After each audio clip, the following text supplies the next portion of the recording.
ጤናና ሰላም በያላችሁበት ይብዛላችሁ የተከበራችሁ ተመልካቾቻችን ከጌዲዮ ቴሌቪዥን ዜና 7ን ይዘን ቀርበናል። ከዜናዎቹ ጋር እኔ አብነት አበበ ነኝ። የቡና ጥራት መጠበቅ የቡና ገበያ ዋጋ ከፍ እንደሚያደርግ ተገለጸ። በማህበር ተደራጅተው ሁለንተናዊ ተጠቃሚነታቸውን እያሳደጉ መሆናቸውን የጮርሶ ወረዳ እናቶች ገለጹ። የሀገሪቱን እድገት ለማሳለጥ በኢንቨስትመንት ዘርፍ በትኩረት መሰራት እንደሚገባ ተገለጸ። የተከበራችሁ ተመልካቾች እነዚህንና ሌሎች ጉዳዮችን በዝርዝር እንመለከታቸዋለን። አብራችሁን ቆዩ።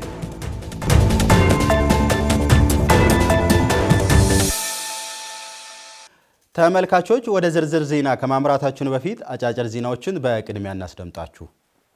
በጌዲዮ ዞን በክረምት ወራት የበጎ ፈቃድ አገልግሎት በክልሉ መንግስት በተሻለ መልኩ በመምራትና በመፈጸም በድጋሚ ዘንድሮም ተሸልሟል።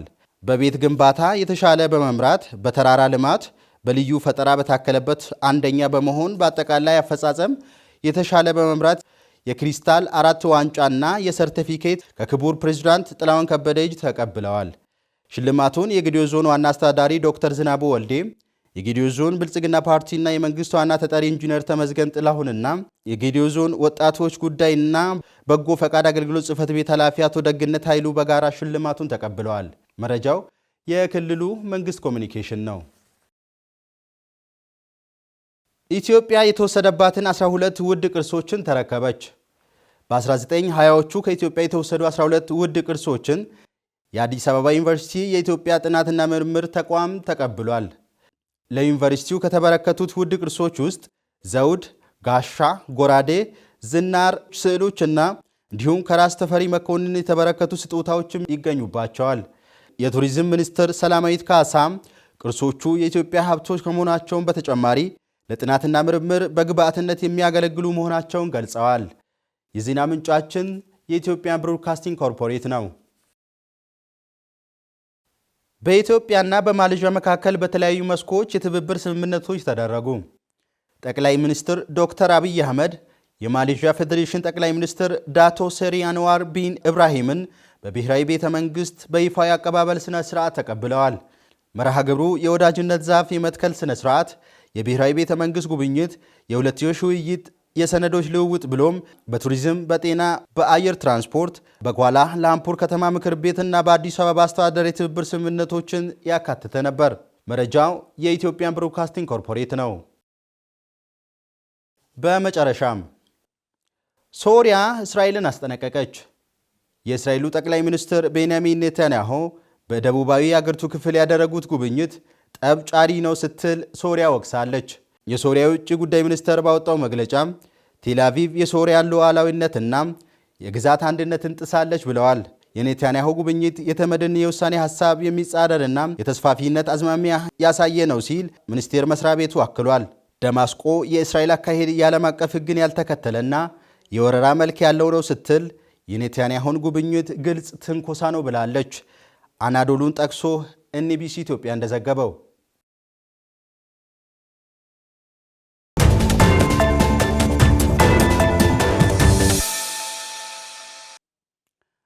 አሁን ደግሞ ወደ ዝርዝር ዜናዎች እናልፋለን። የቡና ጥራት መጠበቅ የቡና ገበያ ዋጋ ከፍ እንደሚያደርግ ተገለጸ። የይርጋ ጨፌ ወረዳ ግብርና ጽህፈት ቤት በበኩሉም 5800 ቶን የታጠበ ቡና ለውጭ ገበያ ለማቅረብ እየሰራ መሆኑን አስታውቀዋል። አርሶ አደር ሙሉጌታ ኦብሴ ከ2011 ዓ.ም ጀምሮ የግብርና ባለሙያዎች የሰጡን ስልጠና በመቀበል የቡና ጥራትን የጠበቁ መሆናቸውን ተናግረዋል። ከቤተሰብ ይህንን እርሻ ከወሰድኩኝ በኋላ አባታችን ድሮ የሚሰሩት ብዙ ያረጁ ቡናዎች ነበሩ። እነዚህም ቡናዎቹን ደግሞ የግብርና ባለሙያዎች በሰጡን ትምህርት መሰረት ትምህርቱን በወሰድኩት መሰረት ይሄ እኮ እየሰራችሁ ያላችሁት ቡና ልክ አይደለም፣ አባታችንን አልቀየረም ነበር። ልክ ከአለመሆኑ መሆኑ የተነሳ በሰጡን ትምህርት መሰረት ቡናውን 60 በ60 ጉድጓድ አዘጋጅተን የተፈጥሮ ኮምፖስት በቂ በማዘጋጀት በሽታ ማያጠቃውን ቡና ንጹህ ዘር የሆነውን የሰጡንን ወስተን ከዛም በኋላ ከዛ ጀምሮ ጥሩ ምርታማነትን አምጥቻለሁ። ከማሳ ጀምሮ እስከ ኢንዱስትሪ ክትትል እንደሚያደርጉና የቡና ጥራት ክብርም ትርፍን በመሆኑ በጊዜ በመፍጨት የቡና ጥራት እየጠበቁ መሆኑን የቡና ነጋዴ ተናግረዋል። ቡናውን በሰዓት የሚለቅምበት ሰዓት አለ።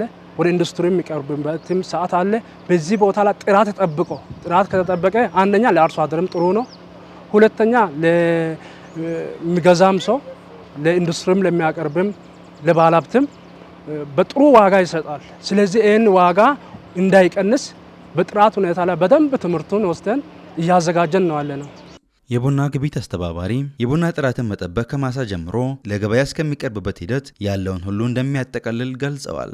የቡና ጥራት ስንል የቡና ጥራት መጀመሪያ የሚጀምረው ከታች ከእናት ቡና መረጣ ጀምሮ ነው። የቡና ጥራት ማንሳት ስንል የቡና ጥራት ይሄ ነው ብለን ለማንሳት ወይም ደግሞ የቡና ጥራትን ጉዳይ በአንድ ጊዜ ብቻ ለመናገር በጣም ይከብዳል። ምክንያቱም በጣም ሰፊ ስለሆነ እና ከዘር መረጣ ጀምሮ ነው። ከዘር መረጣ ወዴት ነው? ወደ ዘር ዝግጅት ይመጣል። ከዛ ወደ ነርሰሪ ይገባል።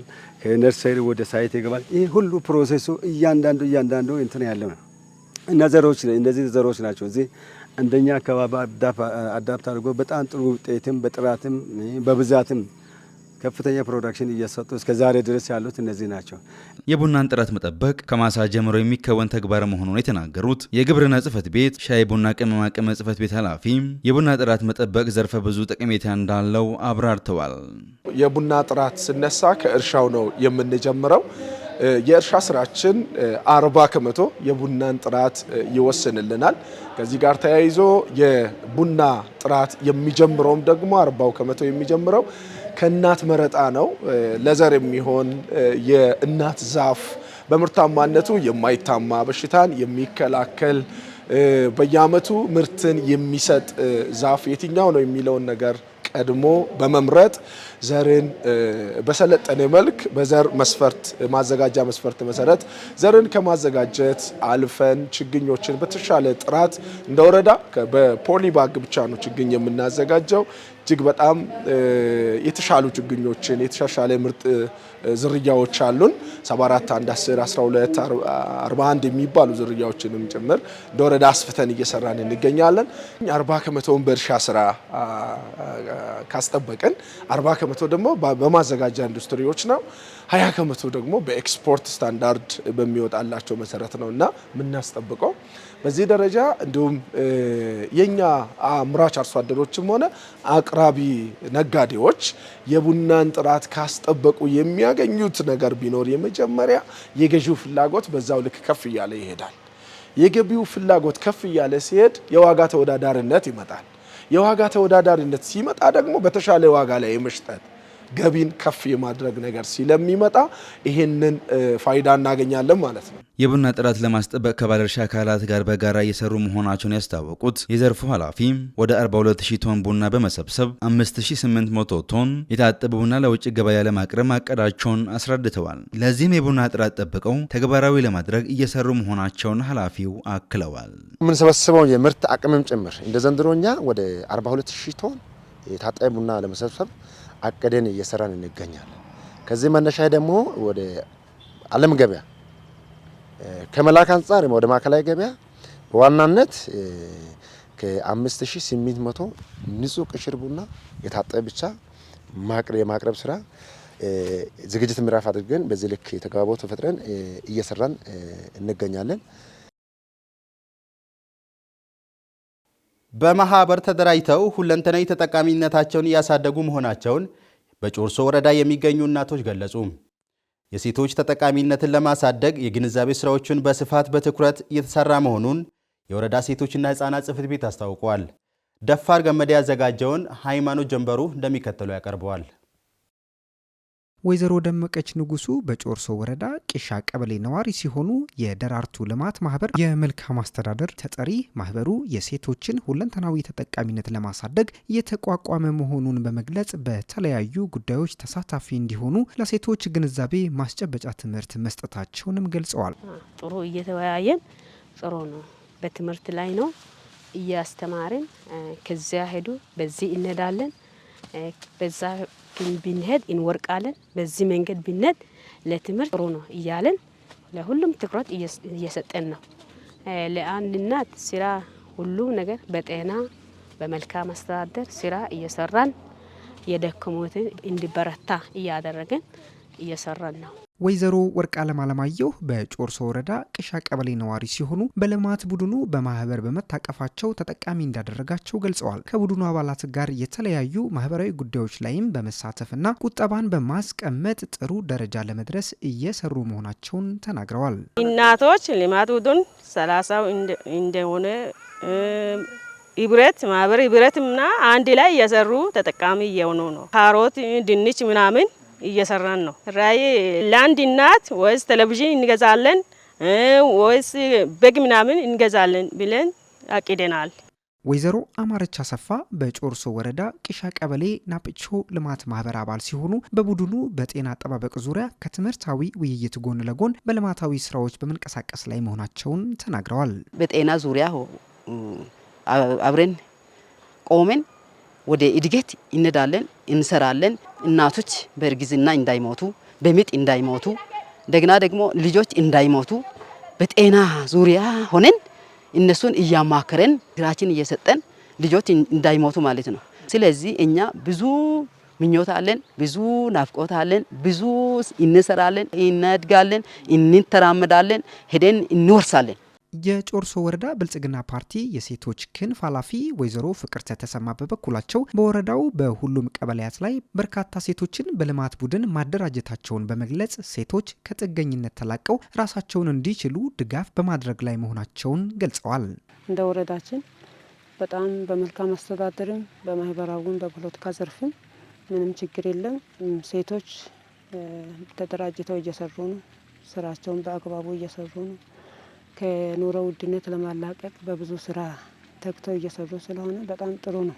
ማበረታቻ በመስጠት ወደፊት እንዲወጡ እያደረግን በጥሩ ሁኔታ እንዲሰሩ ሰርተው ደግሞ እንደተለወጡ ለሌሎችም አርያ እንዲሆኑ የማበረታቻ ወረቀት በመስጠትም ድጋፍም እየሰጠን እንገኛለን። የጮርሶ ወረዳ ሴቶችና ህጻናት ጽህፈት ቤት ኃላፊ ወይዘሮ ታሪካየው ወርቁ በሁሉም ቀበሌያት በማህበር የታቀፉ የሴቶች ልማት ቡድን መኖራቸውን በመግለጽ የኢኮኖሚ አቅም ለመፍጠር ሌት ተቀን በትኩረት እየሰሩ መሆናቸውን ተናግረዋል። በወረዳው ከሚገኙ ከሴቶች ልማት ማህበር ውስጥ በጌሼ ቀበሌ የሚገኝ የደራርቱ ልማት ማህበር የቁጠባና ብድር አገልግሎት ተጠቃሚዎች መሆናቸውን በመግለጽ አሁን ላይ ማህበሩ ከራሳቸው አልፎ ሌሎችን እስከ መርዳት ደረጃ መድረሳቸውንም ገልጸዋል።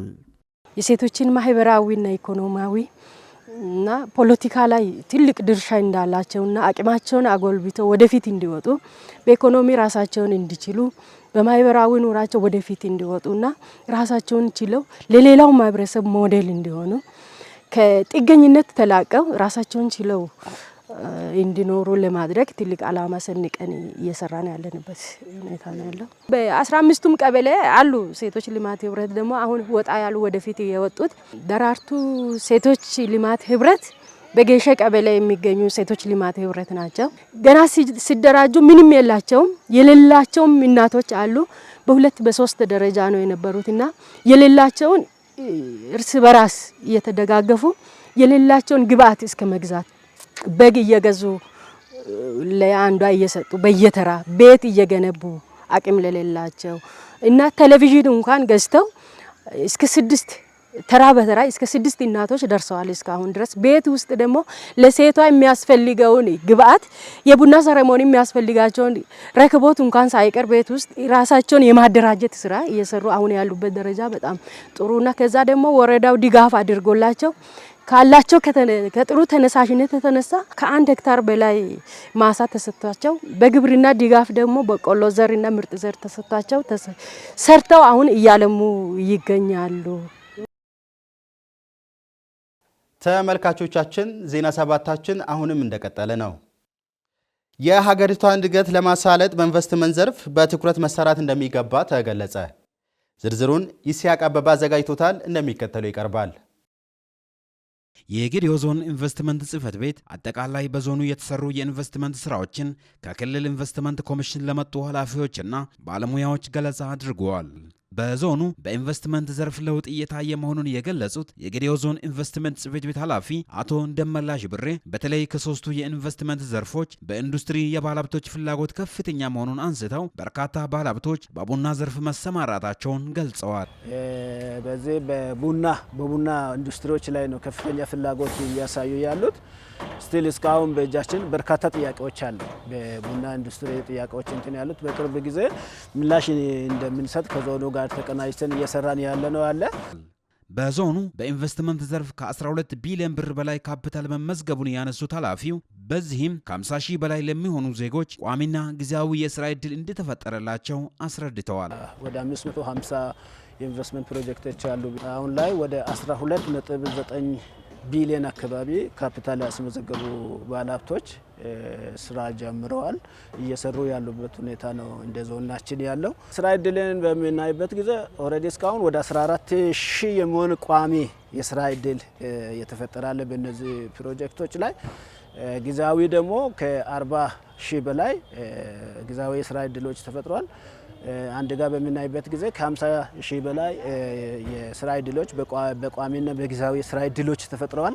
የጌዴኦ ዞን በርካታ የኢንቨስትመንት አማራጮች ያሉበት በመሆኑ በተለያዩ የኢንቨስትመንት ዘርፎች ባለሀብቶቹ ቢሰማሩ ውጤታማ መሆን እንደሚችሉ ኃላፊው ገልጸዋል። አንጻራዊ ደስ የሚል የሰላም ሁኔታ በምናይበት ጊዜ ኢንቨስት ለማድረግ ምቹ የሆነ ኢንቨስትመንት እንትናለን። መሰረተ ልማት አለን፣ መብራት፣ ቴሌ፣ ሁሉ ነገር ለኢንቨስትመንት በጣም ምቹ ነው። ምቹ የሆነ አየር ንብረት አለን። ባለሀብቶች ቢመጡ እኛ ጋር ኢንቨስት ቢያደርጉ ሁሌ አትራፊዎች ናቸው እንጂ ምንም የሚከስሩበት ሁኔታ የለም። የተማረ የሰው ኃይል ቁጥርም በጣም በስፋት አለን። የሰው ኃይል እጥረት አይገጥማቸውም። የተማረ የሰው ኃይል እጥረት አይገጥማቸውም። በዚህ መጥተው ኢንቨስት ቢታደርጉ ብዙ ትጠቀማላችሁ። የጌዴኦ ዞን በኢንቨስትመንቱ ዘርፍ ጥሩ ውጤት እያስመዘገበ እንደሚገኝ የገለጹት የደቡብ ኢትዮጵያ ክልል ኢንቨስትመንት ኮሚሽን ኮሚሽነር ወይዘሮ አጽደ አይዛ የሚታየው እንቅስቃሴ ተጠናክሮ እንዲቀጥል ከመብራት ጋር ተያይዞ ያለው ችግርና መረጃዎችን አደራጅቶ በመያዝ ያሉ ጉድለቶችን ለመፍታት በትኩረት መሰራት እንዳለበት ኮሚሽነሯ አንስተዋል። ጌዴኦ ዞን ላይ እጅግ በጣም ከፍተኛ ድርሻ የወሰደው ኢንዱስትሪ ፕሮጀክቶች ነው። ይሄ ደግሞ አሁን አገራችን በደረሰበት ደረጃ የአገር በቀል ሪፎርሙ ትኩረት ከሰጠባቸው በለውጡ መንግስት ትኩረት ከሰጠባቸው አንዱ ኢንዱስትሪ ነው። ስለዚህ በጣም ከፍ ባለ ሁኔታ ነው የኢንዱስትሪ እንቅስቃሴ ያለውና ይህንን የማበረታታት ስራ እየሰራን ነው ያለነው። መንግስት በኩል መደገፍ ያለባቸው እንደ መብራት ኃይል ለምሳሌ ለአገልግሎት ሰጪ ተቋማት ስራ ላይ እያሉ የመብራት መቆራረጦች አሉ። ይህን እንደ ችግር ነው ያየነው። ኤክስፖርት የተደረገበትን መረጃ አደራጅቶ ከመያዝ አንጻር አንዳንድ ችግሮች አሉ። እሱን በደጋፋዊ ክትትል እያጠራን ነው የምንሄደውና በአጠቃላይ ግን በጣም ደስ ብሎናል። ጌዴኦ ላይ ብዙ የተማረ የሰው ኃይል ወደ ስራ ለማስገባትና የስራ አጥ ቁጥር ለመቀነስ ኢንቨስትመንት ትልቅ ፋይዳ ስላለው ሁሉም በትኩረት መስራት እንዳለበት አሳስበዋል። ብዙ የተማሩ የሰው ኃይሎችን ማስተናገድ የምንችልበት ብቸኛው ሲስተም ይሄ ብቻ ነው። እንደ መንግስትም እንደዚህ አይነት ተቋማትን ፕራይቬት ሴክተሮችን ኢንቨስትመንቶችን እንድናበረታታ የሚደረገው ኢትዮጵያ እንደ ሀገር ብዙ የተማሩ የሰው ኃይል በእጃችን ስላለ ከስራ አጥ ቁጥር ከመቀነስም አንጻር ትልቅ ሮል ስላለው ሁሉም ባለድርሻ አካል እንዲደግፉ ነው በዚሁ አጋጣሚ ጥሪ ማስተላልፈው። መንግስት ለኢንቨስትመንት የሚሆን ቦታ ከማቅረብ ጀምሮ የተለያዩ ድጋፎችን እያደረገ እንደሚገኝ ባለሀብቶቹ በመግለጽ ከዚህም በላይ ውጤታማ መሆን እንዲቻል ከመንገድና መብራት ጋር ተያይዞ ያለውን ችግር እንዲፈታላቸው ጠይቀዋል። 2017 ላይ 100 ሺህ ችግኝ ያፈላ ነው።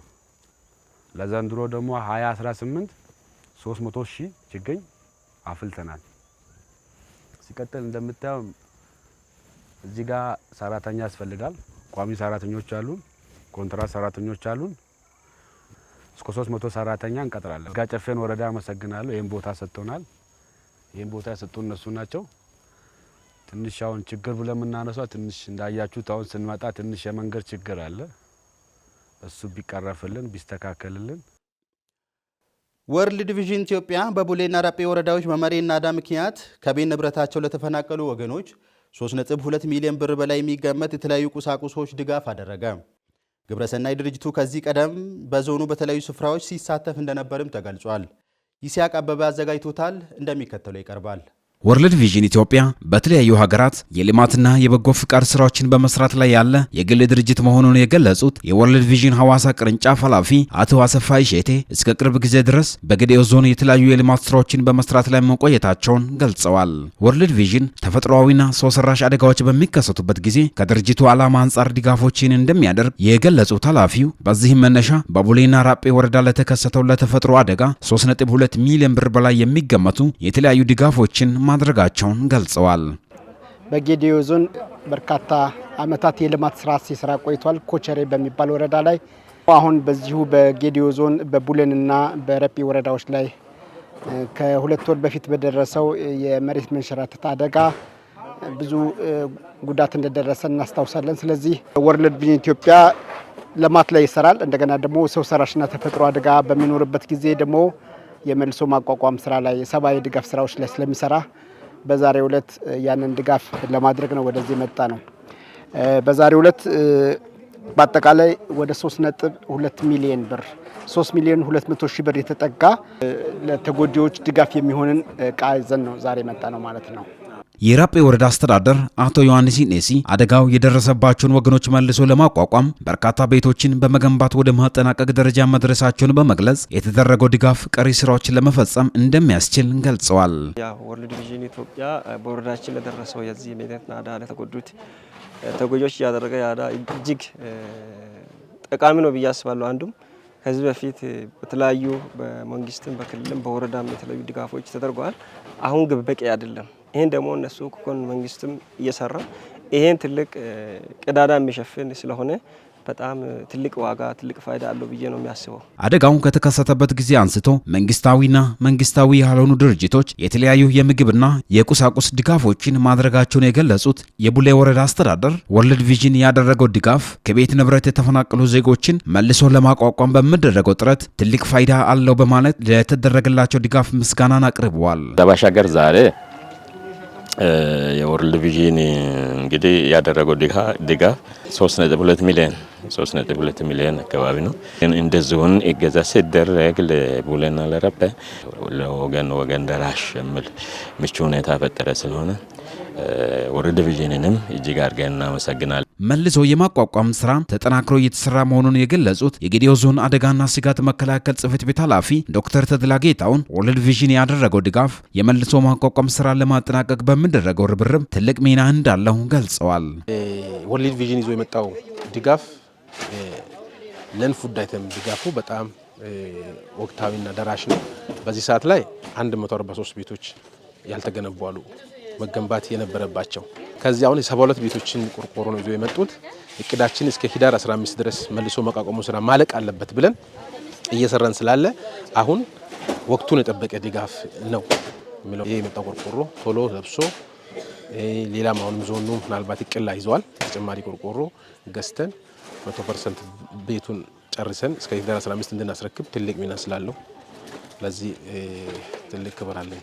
በራጴና ቡሌ ወረዳዎች በተከሰተው አደጋ መንግስት የመልሶ ማቋቋም ስራ በትኩረት እየሰራ መሆኑን የገለጹት የጌዴኦ ዞን ዋና አስተዳዳሪ ዶክተር ዝናቡ ወልዴ በዚህም 346 ቤቶችን ለመስራት ታቅዶ 250 ቤቶችን ማጠናቀቃቸውን በመግለጽ የተፈናቀሉ ዜጎችን በዘላቂነት የማቋቋሙ ስራ ተጠናክሮ እንደሚቀጥል ገልጸዋል። የተለያዩ የልማትና የበጎ ፍቃድ ስራዎችን በመስራት የሚታወቀው ወርልድ ቪዥን ያደረገው ድጋፍ የሚመሰገን ነው ያሉት አስተዳዳሪው የመረዳዳት ባህል ተጠናክሮ መቀጠል እንዳለበት ጠቁመዋል። ተፈናቃዩን ወደ ነበረበት ቦታ ለመመለስ የመልሶ ማቋቋም ስራዎችን እየሰራን ነው ያለ ነው ማለት ነው። እንደ አጠቃላይ አሁን ባለው ሁኔታ ወደ 346 ቤቶችን ሙሉ በሙሉ የምንሰራቸው ቤቶች ናቸው። ኦልሞስት ወደ 250 የሚደርሱ ቤቶችን ግንባታ አጠናቀናል ማለት ነው። የተለያዩ ድጋፍ በማድረግ በሀገር ደረጃ የሚታወቀው የወርልድ ቪዥንም ከዚህ ህዝብ ጎን መሆን አለብኝ በማለት በርካታ ማቴሪያሎችን ኦልሞስት ባለኝ መረጃ ወደ 3.2 ሚሊዮን ብር የሚገመቱ የመልሶ ማቋቋም የሚሆኑ ማቴሪያሎች አምጥተዋል። ስለተደረገው ድጋፍ እኔም በጌዴኦ ዞን አስተዳደርና በራሴ ስም ላቅ ያለ ምስጋና ማቅረብ ፈልጋለሁ።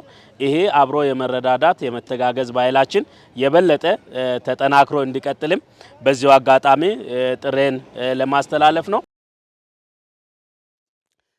ሴቶች በሰላም ግንባታ ሂደት ላይ ያላቸውን ሚና ለማሳደግ በትኩረት መስራት እንደሚገባ የተባበሩት መንግስታት የሴቶች ኤጀንሲ አስታወቀ። ሃይማኖት ጀንበሩ አዘጋጅቶታል፣ እንደሚከተለው ይቀርባል። የተባበሩት መንግስታት የጸጥታው ምክር ቤት በፈረንጆቹ 2000 ላይ ያጸደቀው የሴቶች ሰላምና ደህንነት ስምምነት ውሳኔ 1325 25ኛ ዓመት በተለያዩ ሁነቶች ተከብሯል። ስምምነቱ ዘላቂ ሰላምን ለማረጋገጥ ሴቶች በሁሉም የሰላም ግንባታ ሂደቶች ላይ ንቁና ፍትሃዊ ተሳትፎ እንዲያደርጉ መሰረት መጣሉ ተመላክቷል። መርሃ ግብሩን ዩኤን ውመን ኢትዮጵያ፣ የኢትዮጵያ ሴቶች ማህበራዊ ቅንጅትና የአፍሪካ ሴቶች ሰላምና ደህንነት ኢንስቲትዩት በጋራ አዘጋጅተውታል። በዩኤን ውመን የኢትዮጵያ ምክትል ተወካይ እስካድራክ ዱሳቤ በወቅቱ እንዳሉት የአንድን ሀገር ሁለንተናዊ እድገት ለማፋጠን የሴቶችን አቅም ይበልጥ ማጎልበት ይገባል ሲሉ ሴቶች በሚስተዋሉ የተለያዩ ግጭቶች ወቅትም ሆነ ከግጭት በኋላ ጾታን መሰረት ላደረጉ ጥቃቶች ተጋላጭ መሆናቸውን አጽንኦት ሰጥተዋል። መሰል ችግሮችም ከጦርነት በኋላ በሚደረጉ የሰላም ግንባታ ሂደቶች ላይ በንቃት እንዳይሳተፉ ተግዳሮት ይሆናሉ ነው ያሉት። የአፍሪካ ሴቶች ሰላምና ደህንነት ኢንስቲትዩት ዋና ስራ አስፈጻሚ አምባሳደር ቆንጂት ስነ ጊዮርጊስ በበኩላቸው ሴቶች በዘላቂ የሰላም ግንባታ ሂደቶች ላይ ትርጉም ያለው ውክልና እንዲኖራቸው በትኩረት መስራት ይገባል ብለዋል። በተለይም መንግስታት ሴቶች በመሰል ሂደቶች ውስጥ ንቁ ተሳትፎ የሚያደርጉበትን ምቹ ሁኔታ መፍጠር እንደሚጠበቅባቸው ተናግረዋል። ባለድርሻ አካላት ሴቶች የውሳኔ ሰጭነት ሚናቸውን በሚገባ እንዲወጡ የግንዛቤ ፈጠራና ሌሎች ስራዎችን በቁርጠኝነት መከወን እንዳለባቸውም አመላክተዋል። የኢትዮጵያ ሴቶች ማህበራት ቅንጅት ዳይሬክተር ሳባ ገብረመድን የሴቶችን ሁለንተናዊ አቅም ለማጠናከር በትኩረት መስራት እንደሚገባ አጽንኦት ሰጥተዋል። ተቋማቸው ለማህበራዊ ችግር ተጋላጭ የሆኑ ሴቶችን አቅም ለማጎልበት በርካታ ስራዎች ከባለድርሻ አካላት ጋር በትብብር እየሰራ እንደሚገኝ ገልጸዋል። ሴቶችን በሀገር አቀፍና ክልላዊ የሰላም ውይይትና ድርድር ሂደቶች ላይ በሚገባ ማሳተፍ ላይ ቁርጠኛ መሆን እንደሚገባም አስገንዝበዋል። ኢትዮጵያ ለኢንቨስትመንት ዘርፉ ምቹ መደላድል እየፈጠረች ያለች ሀገር ናት ተባለ። ሴኒያ መሐመድ ዝርዝሩ እንደሚከተለው ታቀርበዋለች። ኢትዮጵያ ለኢንቨስትመንት ዘርፉ ምቹ መደላድል እየፈጠረች ያለች ሀገር ናት ሲሉ የማሌዥያ ጠቅላይ ሚኒስትር ዳቶ ሴሪ አንዋር ኢብራሂም ገለጹ። የኢትዮጵያና ማሌዥያ የቢዝነስ ፎረም በአዲስ ዓለም አቀፍ ኮንቬንሽን ማዕከል ተካሂዷል። በወቅቱ የማሌዥያ ጠቅላይ ሚኒስትር ዳቶ ሴሪ አንዋር ኢብራሂም እንደገለጹት በሀገራት መካከል የንግድና የዲፕሎማሲያዊ ግንኙነቶችን ማጠናከር ወሳኝ ነው። ወደ ኢትዮጵያ የመጣሁት ብቻዬን ሳይሆን ከፍተኛ የኢንቨስትመንት አቅም ካላቸው ባለሀብቶች ጋር ነው ያሉት ጠቅላይ ሚኒስትሩ የሁለቱ ሀገራት የንግድና ኢንቨስትመንት ግንኙነት ለማጠናከር በግብርና፣ በቴክኖሎጂና በሌሎች ዘርፎች በትብብር እንሰራለን ብለዋል። ኢትዮጵያ ለኢንቨስትመንት ዘርፉ ምቹ መደላድል እየፈጠረች ያለች ሀገር መሆኗን የገለጹት ጠቅላይ ሚኒስትሩ በሀገሪቱ እየተደረገ ያለው ሪፎርም የኢንቨስትመንት ዘርፉን የሚያበረታታ መሆኑን ተናግረዋል። በኢትዮጵያና ማሌዥያ መካከል ያለው የባህል የሃይማኖትና የብሔር ስብጥር ከፍተኛ መሆኑን አንስተው ሙስሊሞች መጀመሪያ ጊዜ ወደ ኢትዮጵያ ሲገቡ በወቅቱ የነበሩት የኢትዮጵያ ንጉስ ያደረጉትን ጥበቃ አድንቀዋል። የሰውን ጆሮ ቅርጽ ያበቀለው አይጥና የሕክምናው ዓለም ታላቅ ግኝት ዓለምን እያነጋገረ ያለ የሳይንስ ልዕቀት ነው ተብሏል። ዝርዝሩን ደመላሽ ጉልማ አዘጋጅቶታል። የሰውን የጆሮ ቅርጽ ያበቀለው አይጥና የሕክምናው ዓለም ታላቅ ግኝት ከሩብ ምዕተ ዓመት በፊት ዓለምን አስደንቆ የነበረው በጀርባው የሰው ጆሮ የሚያክል ቲሹ የበቀለበት የአይጥ ምስል ከታየ በኋላ ያ የምርምር ሥራ ለዘመናችን የሕክምና አብዮት መሠረት ጥሏል። በ1990ዎቹ አጋማሽ ላይ በአሜሪካ ሳይንቲስቶች ቫካንቲ አይጥ በመባል የሚታወቀው ይህ ምስል አይጡ ዘረመል ተቀይሮበት ጆሮ አበቀለ የሚል ሰፊ የተሳሳተ ግንዛቤ ቢፈጥርም እውነታው ግን የተለየ ነበረም። ጆሮ ቅርጽ ያለው ነገር በአይጡ ጀርባ ስር የተተከለ የካርቲሌጅ ወይም ለስላሳ አጥንት ህብረ ህዋስ ነው። ይህ ህብረ ህዋስ የተገነባው ከበግ ካርቲሌጅ ወይም ለስላሳ አጥንት ህዋስ ሲሆን በጆሮ ቅርጽ በተዘጋጀው በጊዜ ሂደት በሚበሰብስ ፍሬም ውስጥ ተቀምጦ ነበር። አይጡ ለግንባታው የሚያስፈልጉትን ንጥረ ነገሮች የሚያቀርብ ሕያው ባይሬክተር ሆኖ አገልግሏል። ዋናው ዓላማ የጆሮ ውጫዊ ክፍል በትክክል ሳይፈጠር ለሚወለዱ ህፃናት ወይም በአደጋ ለተጎዱ ሰዎች አዲስ የጆሮ ቲሹ ለመገንባት የሚያስችል ዘዴ ለማሳየት ነበር። ይህ የምርምር ሥራ ዛሬ ላይ ትልቅ የሕክምና ስኬት አስከትሏል። በ2018 በቻይና የሚገኙ ሐኪሞች ጨምሮ የጆሮ ማነስ ችግር ያለባቸውን ህፃናት የራሳቸውን ህዋስ በመጠቀም አዲስ ጆሮ የመገንባት ቀዶ ሕክምናን በተሳካ ሁኔታ አከናውኗል። በዚህ ዘመናዊ አሰራር የህፃናቱ ራሳቸው የካርትሌጅ ህዋስ በ3D ህትመት በተዘጋጀ ፍሬም ላይ እንዲያድግ ከተደረገ በኋላም አዲስ የተገነባው ጆሮ ወደ ታካሚው ጭንቅላት በመትከል ይከናወናል። ታሪካዊ የጆሮ አይጥ ምስል የጀመረው ጥናት አሁን የሰው ልጆች የራሳቸውን አካል በዘመናዊ የቲሹ ምህንድስና እንዲያድሱ የሚረዳ እውን የህክምና አማራጭ ሆኗል እየተባለ ነው። ይህን የዘገበው ኦዲቲ ሴንትራል ነው። የተከበራችሁ ተመልካቾቻችን ዜና ሰባታችን ከማብቃታችን በፊት ዋና ዋና ዜናዎችን በድጋሚ እናስደምጣችሁ። የቡና ጥራት መጠበቅ የቡና ገበያ ዋጋ ከፍ እንደሚያደርግ ተገለጸ። በማህበር ተደራጅተው ሁለንተናዊ ተጠቃሚነታቸውን እያሳደጉ መሆናቸውን በጮርሶ ወረዳ የሚገኙ እናቶች ገለጹ።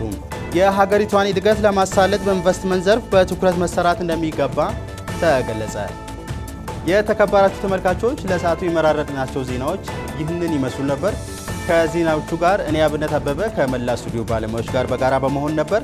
ከቀሪ ጌዲዮ ቴሌቪዥን ፕሮግራሞች ጋር መልካም ጊዜ